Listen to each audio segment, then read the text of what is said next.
Don't forget, India had fielded 2.5 million men for the Second World War. Mrs. Indira Gandhi did ensure jointness and coordination of inter-services plans. We should slow down a bit on the integrated theatre commands because we have a paucity of resources.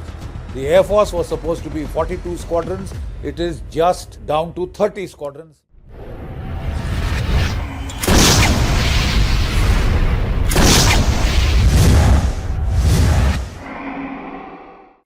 Jointness is a sine qua non for the armed forces.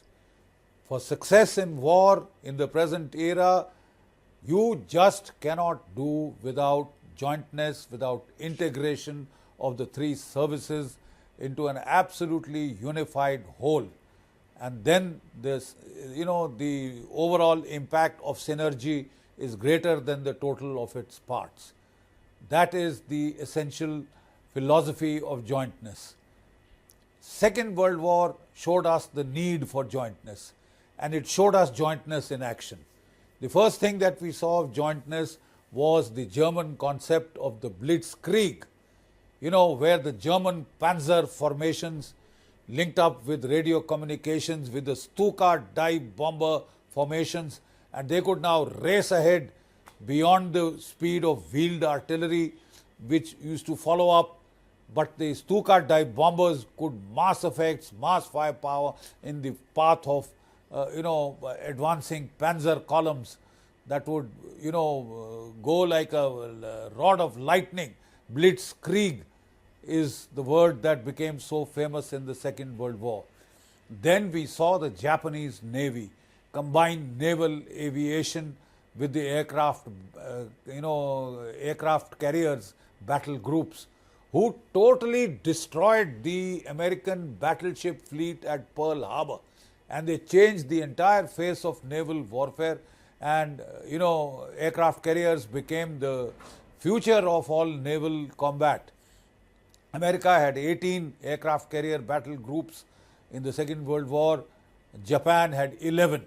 And we saw a titanic conflict in the Pacific, island hopping campaigns that steadily brought mainland Japan under the range of American B-29 bombers from Guam, from Hawaii, etc. Diego Garcia and the others, this was the island hopping campaign in which you saw a fusion of aviation with the naval battles. So this has been an ongoing concept. The paratroopers were used in a big way in World War II by the Germans initially, in Arnhem, in Crete, and in a number of other places. And then, of course, the Americans and the British took to paratroopers, airborne forces, in a very major way in the Second World War. So the need for jointness was, I think, highlighted or brought to its acme by the Normandy landings, Operation Overlord, the landing of about 200,000 American, British, Canadian, French soldiers on the beaches of France. 7,000 ships, 200,000 troops, the Army Aviation, the Air Force, the Bomber Command, Strategic Bombing Command, Bomber Command, they all played the orchestra of war could be seen functioning to its optimum in that joint campaign. Now, at the end of World War II, don't forget, India had fielded 2.5 million men for the Second World War. Don't forget that in the Burma theatre, we had fought, when the Japanese used their very familiar, very successful tactics of infiltration and envelopment, cutting off entire garrisons, forcing them, starving them into surrender. That was the time we came out with the British Indian Armed Forces came out with the innovation of admin boxes. Formations that had been surrounded, enveloped by the Japanese, were maintained entirely from the air, by paradrops, by air-landed supplies, and they resisted, and ultimately they turned the tide. So jointness was something that we had seen, we had felt the palpable need for jointness in action. As a result thereof, when India became independent, and the British, who had just learnt the lessons, bitter lessons of jointness in the Second World War, the first thing that they, insisted upon was creating a National Defence Academy. The NDA was created in Khadakwasla, Pune, started in Dehradun, of course, as the Joint Services Wing, and then shifted to Khadakwasla. The world's first National Defence Academy, Tri-Service Joint Academy, came up in India at the cadet, at the entry level. At the entry level, where boys from the Army, the Navy, the Air Force, we all trained together there in the same squadron. We were as thick as thieves, united, integrated, batchmates, coursemates, almost relations as thick as blood, which lasted a lifetime.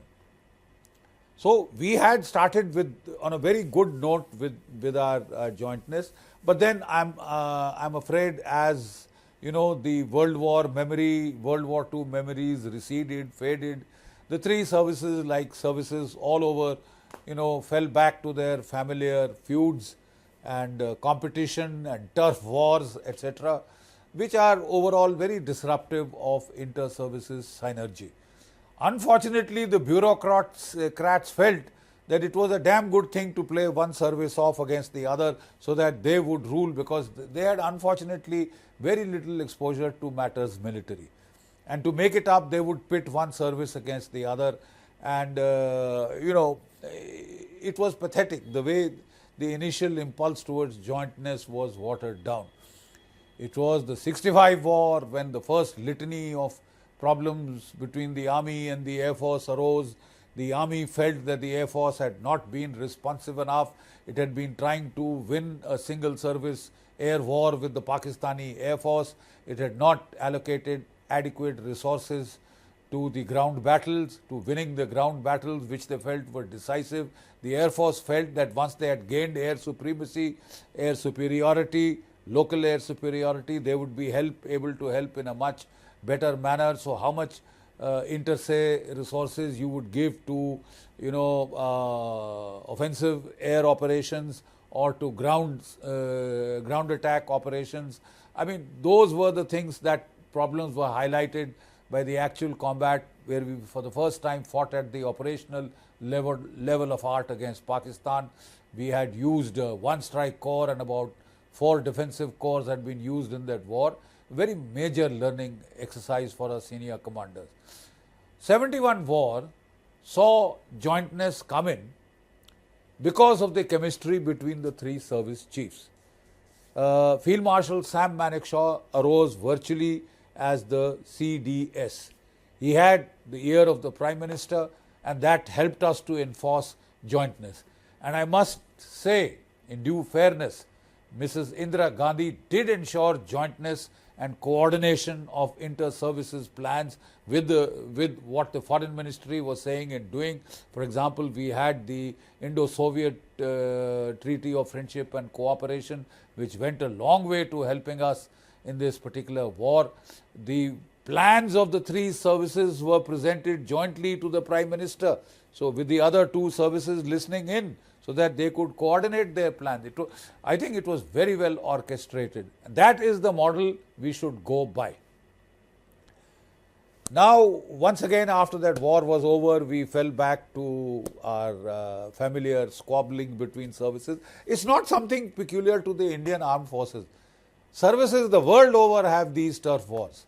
The Americans, the turf wars in the United States between the Army, the Navy, the Air Force and the Marines, they have a fourth service, the Marines, had become so intense and so bitter that ultimately jointness had to be rammed down by an act of the American Congress of the Senate, Nicholas Goldwater Amendment, which rammed jointness down the throats of the American armed forces. They had to be taken kicking and screaming to jointness. And now we have that American structure of the chairman, joint chiefs of staff, etc., and the three service chiefs are generally looking after the training, the organization, equipment, etc., of the upkeep of the armed forces, whereas the combatant commands, the Pacific Command, the Central Command, etc., they under their army, joint chiefs of staff of those combatant commands, they do the main bulk of the fighting. The resources are supplied, the strategy, grand strategy is enunciated at the chairman joint chiefs of staff level, and then they execution is done by the combatant commands. Now America, most of its are expeditionary commands. They have to operate outside. They are not fighting in defense of the United States per se, but they are fighting far forward in the Middle East, in Europe, and where have you. Most of the wars have been in the Middle East. We have Afghanistan, we have had Iraq, we had Libya. So the joint theatre command model suits this expeditionary war fighting kind of a style. But in India, we have made now recently very great strides in jointness, and once again the political authority, especially the National Security Advisor, Mr. Doval, Ajit Doval, Kirti Chakra, has done a lot to ensure jointness. After the Kargil war, there was again this outcry that we need jointness. There were again these little squabbles between the army and the air force as to when the air force should come in, and they wanted orders from the government, etc. But once they came in, they did a damn good job. The army and the air force fought, they were employed, and the navy was deployed. It was, jointness was fairly evident, but they were, the war did point out great loopholes. So the integrated defense staff was created, but the bureaucracy fought tooth and nail. They didn't want a military supremo. They didn't want a chairman, joint chiefs of staff, of a chief of defense staff. So they resisted it for quite some time till Mr. Doval, he appointed, he had General Bipin Rawat appointed, the army chief appointed as the first chief of defense staff, CDS, first 4-star general, first amongst equals, but he was a chief of defense staff, and the integrated defense staff now had found a head. Then we went in for as a test bed for two joint commands, the Strategic Forces Command, which looks after our nuclear triad, and of course the Andaman and Nicobar Command, which was our first joint forces command. And now the government is pressing down very hard to see that we go in for integrated theatre commands. I have a submission. We've done very well so far. Let's not step on the gas so much that it becomes disorienting for the armed forces. The armed forces are an organic entity. Change has to be managed. Cassandras of change are very good, but we have to manage change because you are dealing with human beings. You are dealing with legacy entities, And the amazing thing is, our armed forces were structured on the World War I, World War II model. These had become outmoded in the low intensity conflict era of the 1960s, 1780s, 90s, 2000s. And there was a chorus here that let's do what the Americans are do. I mean, they are the brightest people we have on the planet, and we must follow in their footsteps. If they have done away with divisions, we must do away with divisions, have brigade-sized battle groups, etc., etc. If they have theatre commands, we must have theatre commands. I think we need to make haste slowly. We need to make haste slowly. A deluge of change has been inflicted upon the armed forces. We have the Agniveer scheme. The entire paradigm of recruitment, induction, training has been across the board transformed in a hurry without even a test bed scheme. It creates its share of turbulence. After the 62 war, we were expanding the Indian Army, Air Force, etc. in a major hurry. And that is the time we were milking old units to create nucleus for the raising of new units. So both were destabilized, new and old. And Pakistan said the last chance to attack is before they stabilize. That is why they attacked us in 65. So let us not generate organizational turbulence and chaos it would be a self-inflicted injury, especially when things are not looking too bright, neither on the Chinese front. Pakistan, if it has sent in 600 SSG operatives into Jammu and Kashmir, then I think we are heading for conflict. You may say it's the era of peace, but unfortunately, what we are seeing happening around is a great deal of war and conflict and bloodshed and mayhem. So I'm afraid we have to keep our powder dry. We must change, but we must manage, learn to manage change. I'm afraid we should slow down a bit on the integrated theatre commands because we have a paucity of resources. The Air Force was supposed to be 42 squadrons. It is just down to 30 squadrons, maybe even less, because the LCA has been delayed courtesy the Americans who are refusing to give us the GE 414 engine. It's quite typical of the Americans to let us down, to pretend to be our very good friends and let us down as badly as they possibly can. So if we have limited resources, I'm afraid you cannot parcel it out on a permanent basis to theatre commands, because then those theatre commands will resist pooling up of those resources to wherever they are required the most. So the Air Force does have that problem. They would like to centralize the allocation of resources based upon need. The Navy also has its share of problem. I think we should give due credence to what the Air Force and the Navy are saying and make haste slowly. Change we must, but you cannot unleash such a flurry of change that you destabilize your armed forces, and especially don't do it before an imminent conflict. Believe you me, I'm an old soldier. Conflict is imminent. We are worried quite a lot. Let's not add to organizational turbulence and create more dislocation than is actually needed or we can handle. We'll have to digest the changes we are making and then go on to more and more changes. It's very nice for the history books. It's very nice to say that I changed everything. But I'm afraid we have to manage that change process. Jai Bharat, Jai Hind. Please like and support the Chanakya Dialogues and the On Target programs. Thank you.